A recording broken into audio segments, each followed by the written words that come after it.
Understanding soft dough in English. Hello, everyone. Today, we're going to dive into a tasty topic that you've likely encountered if you've ever read a recipe or watched a baking show in English: the phrase, soft dough.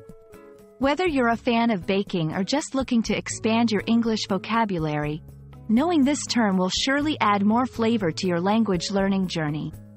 Let's get started. The term, soft dough, refers to a mixture of flour, liquid, and other ingredients that has been combined to form a pliable and malleable texture. This texture is softer and stickier than regular dough, making it easier to shape but a bit trickier to handle. Soft dough is often used to make a variety of baked goods, including bread, biscuits, and pastries. Soft dough is distinct because of its high moisture content. It is generally wetter than hard dough, which means it contains more liquid. This results in a dough that is soft to touch and sometimes sticky. It's important not to confuse soft dough with batter, which is even more liquid and used for pancakes, cakes, and muffins. You'll come across soft dough in recipes for softer bread varieties, such as dinner rolls, or for goods that don't require a crisp outer shell.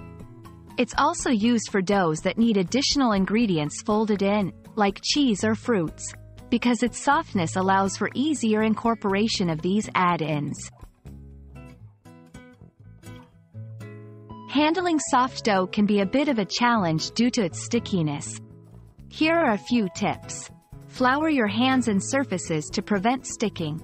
Work quickly to avoid the dough becoming warmer and stickier from the heat of your hands. Chill the dough if the recipe allows, to make it firmer and easier to work with. That wraps up our look at soft dough. Remember, this phrase is as much about the feel and handling of the dough as it is about the ingredients. I hope this explanation helps you better understand the recipe instructions and maybe even inspires you to try your hand at baking with soft dough. Happy learning, and happy baking!